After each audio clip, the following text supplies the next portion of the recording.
Στο στούντιο.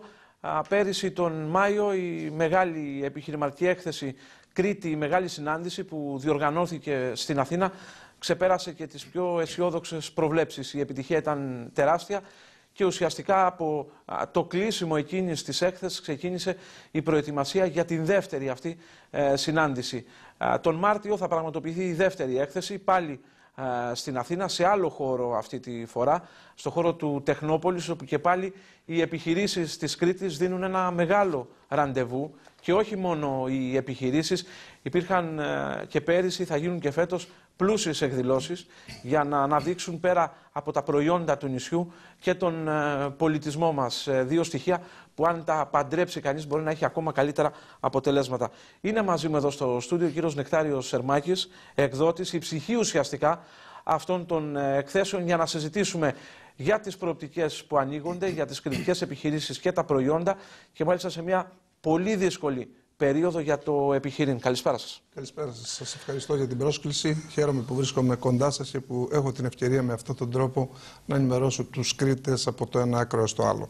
Να είστε καλά.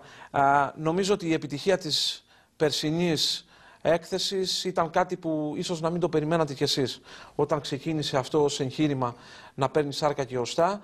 Όμως η επιτυχία αυτής της έκθεσης νομίζω ότι θα είναι και η μεγάλη πρίκα για την δεύτερη έκθεση που οργανώνεται για τον Μάρτιο. Για το μόνο το οποίο ήμουν πολύ σίγουρος, κύριε Λαμπράκη, είναι για την ομάδα των ανθρώπων με τους οποίους ξεκινήσαμε πέρυσι την οργάνωση αυτής της έκθεσης. Πρέπει να τους ευχαριστήσω και μέσα από την εκπομπή σας και νομίζω ότι τους οφείλω να ευχαριστώ, γιατί μπορεί εγώ να παρουσιάζομαι και να φαίνομαι, αλλά η πραγματικότητα είναι ότι δεκάδες άνθρωποι απλωμένοι από το ένα άκρο της Κρήτης έως το άλλο και βέβαια στα γραφεία μας στην Αθήνα εργάζονται και τώρα πυρετοδός για την προετοιμασία αυτής της πολύ μεγάλης διοργάνωσης, όπως έπραξα και πέρυσι. Γνωρίζω το ίδιο θα πράξουν και φέτος. Σήμερα λοιπόν είμαστε στην ευχάριστη θέση να βρισκόμαστε κοντά σας για να δηλώσουμε ότι βρισκόμαστε ουσιαστικά στο στάδιο προετοιμασίας της δεύτερης παγκρίτιας έκθεσης, που ήρθε ως φυσικό επακόλουθο της πολύ μεγάλης επιτυχίας που είχε η περσινή διοργάνωση στο ΤΑΙΚ Βοντό.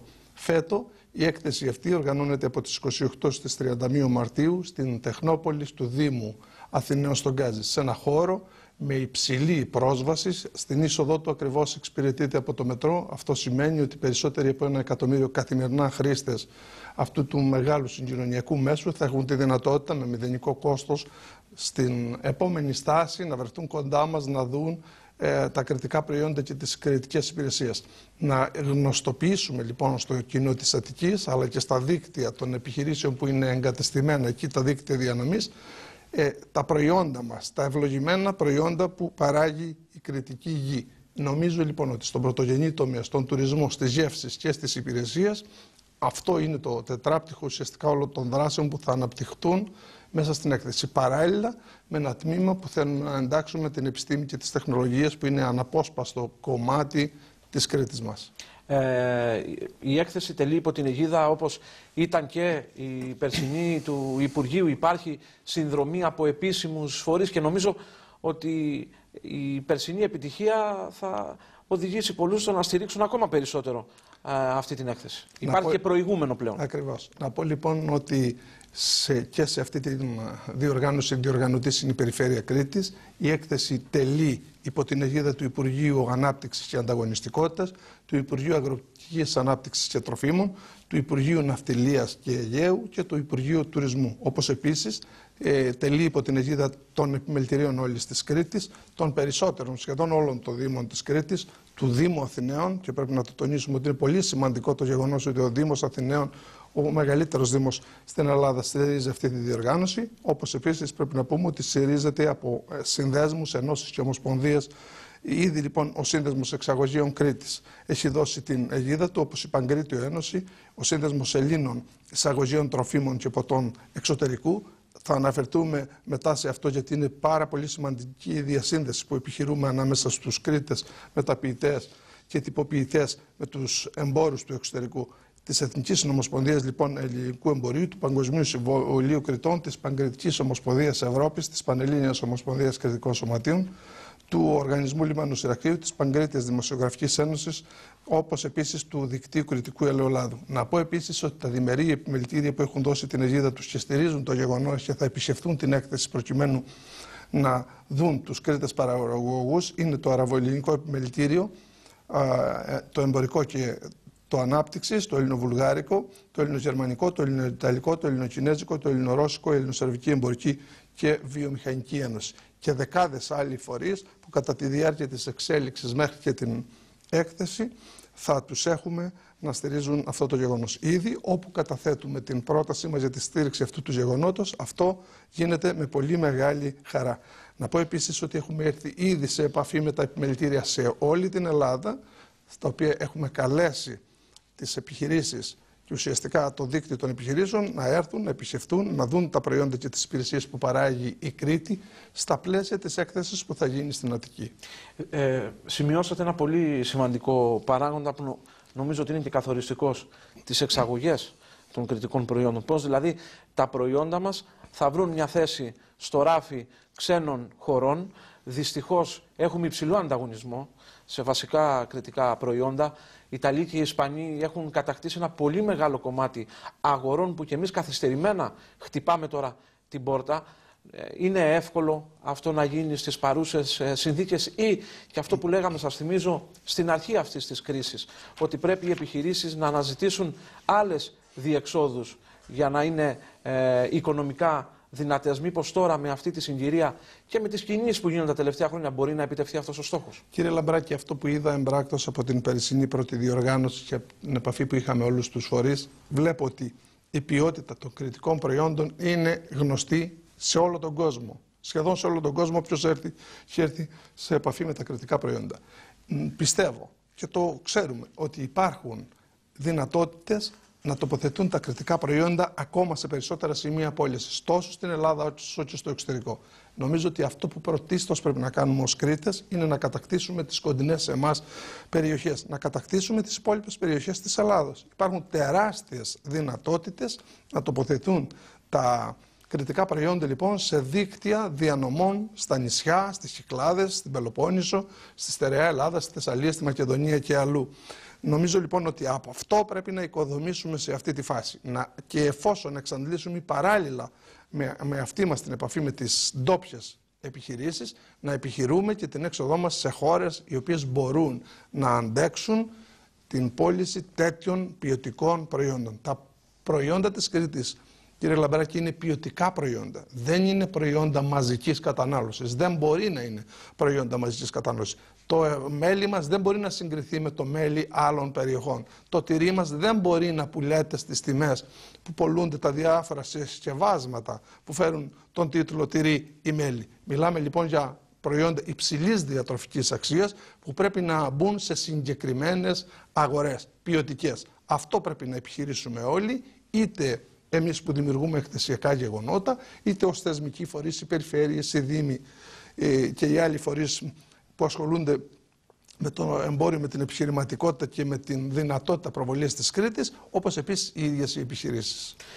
Οι επιχειρήσεις, οι κριτικές επιχειρήσεις είναι έτοιμες για αυτό το άλμα και εντός συνόρων και εκτός συνόρων για πάρα πολύ μεγάλο χρονικό διάστημα. Οι εξαγωγές δεν ήταν στην πρώτη προτεραιότητα των επιχειρήσεων. Τώρα τελευταία έχουμε δει να αναπτύσσεται ο θεσμός αυτός. Είναι έτοιμες οι κριτικές επιχειρήσεις να καλύψουν τις ανάγκες που θα δημιουργηθούν? Υπάρχουν επιχειρήσεις, κύριε Λαμπράκη, που δεν θα ζήλευαν στην οργάνωσή τους και στην δομή τους, δεν έχουν να ζηλέψουν τίποτα από άλλες εταιρείες που δραστηριοποιούνται σε οποιοδήποτε μέρος του κόσμου. Υπάρχουν λοιπόν τέτοιες επιχειρήσεις οι οποίες είναι πολύ καλά οργανωμένες και δομημένες, που είναι από ανθρώπους που κάθονται μέρα νύχτα και στηρίζουν στιβαρά το τιμόνι της επιχειρηματικής τους δραστηριότητας. Και σε αυτούς πρέπει να έχουμε εμπιστοσύνη. Αυτοί είναι οι πρεσβευτές μας. Οι επιχειρηματίες οι οποίοι με πνεύμα εξωστρέφειας κινούνται στις αγορές του εξωτερικού αλλά και στην υπόλοιπη Ελλάδα. Νομίζω λοιπόν ότι όλοι μαζί συνδιαμορφώνουμε το καινούργιο πρόσωπο της επιχειρηματικής κοινότητας, τον τρόπο με τον οποίο θα λειτουργήσουμε. Και προς αυτή την κατεύθυνση νομίζω ότι αυτά τα εκθεσιακά γεγονότα και πολύ δε περισσότερο αυτό το γεγονός που στηρίζεται στο brand που λέμε Κρήτη, ενιαία Κρήτη από το ένα άκρο στο άλλο και για πρώτη φορά, μάλλον για δεύτερη φορά, παρουσιάζεται ενιαία στην Αττική, που γνωρίζουμε ότι ο απόϊχός του δημιουργεί πολύ θετικές εντυπώσεις στον τουρισμό, στην επισκεψιμότητα, στην ίδια την υψηλή ποιότητα των προϊόντων και των υπηρεσιών της Κρήτης. Νομίζω λοιπόν ότι και αυτό που θέλω να πω μέσα από την εκπομπή σας είναι να καλέσω τους επιχειρηματίες να στηρίξουν και πάλι την πρωτοβουλία που λάβαμε. Την προηγούμενη εβδομάδα δώσαμε μια συνέντευξη τύπου με τον κύριο Περιφερειάρχη και με τους εκπροσώπους, με τον πρόεδρο του επιμελητηρίου και εκπροσώπους από τα υπόλοιπα επιμελητήρια της Κρήτης. Όλοι μαζί βάζουμε τον καλύτερό μας σε αυτό για να επιτύχει αυτό το εγχείρημα. Νομίζω λοιπόν προς αυτή την κατεύθυνση εργαζόμαστε όλοι καθημερινά. Και λέω και πάλι ότι αυτού του είδους οι πρωτοβουλίες νομίζω ότι είναι προς τη θετική κατεύθυνση. Το περιβάλλον τώρα μέσα στο οποίο καλείστε να δραστηριοποιηθείτε όλοι, και εσείς που διοργανώνετε αυτή την έκθεση και οι επιχειρήσεις αλλά και οι φορείς που τη στηρίζουν. Νομίζω ότι οι συνθήκες είναι πρωτόγνωρες. Κανείς δεν περίμενε στην αρχή αυτής της κρίσης ότι θα φτάναμε στο 2014, στο ξεκίνημα αυτού του χρόνου, και θα ήμασταν ακόμα μέσα στη δίνη της. Ενισχύει τον δικό σας ρόλο, ενισχύει τη θέση των επιχειρήσεων, μπορεί να είναι μια ευκαιρία. Ενισχύει το πείσμα μας να πετύχουμε. Ενισχύει το πείσμα μας να κάνουμε το καλύτερο για τα κρητικά προϊόντα, για τους Κρήτες παραγωγούς και μεταποιητές. Σε αυτή την πρωτόγνωρη, σε όλους μας κρίση, όποιοι παραιτηθούν θα πεθάνουν την επόμενη στιγμή, κύριε Λαμπράκη. Νομίζω λοιπόν ότι αυτό που πρέπει να πούμε στους παραγωγούς, στους άνθρωπους που μας ακούνε, αλλά και στους πολίτες της Κρήτης είναι: δεν παραδίδουμε τα όπλα, εργαζόμαστε νυχθημερών να ξεπεράσει αυτή η πολύ μεγάλη φουρτούνα που υφίσταται η χώρα, που υφιστάμεθα όλοι μας, πολίτες, εργαζόμενοι, δυστυχώς ένα τμήμα της κοινωνίας που έχει χάσει και τις θέσεις εργασίας του. Προς αυτή την κατεύθυνση, με μεγαλύτερη πίστη, με μεγαλύτερη δύναμη, κάνουμε το καλύτερο για τα προϊόντα μας. Τα προϊόντα μας είναι γνωσμένου κύρους, είναι αδιαμφισβήτητα καλά. Έχουμε να υπερασπιστούμε λοιπόν τα προϊόντα ενός ευλογημένου τόπου. Αυτό είναι η κινητήριος δύναμη όλων μας, αυτό είναι που μας κινητοποιεί, και προς αυτή την κατεύθυνση, ναι, έχουμε πεισμώσει παρά τις αντίξωες συνθήκες. Μάλιστα.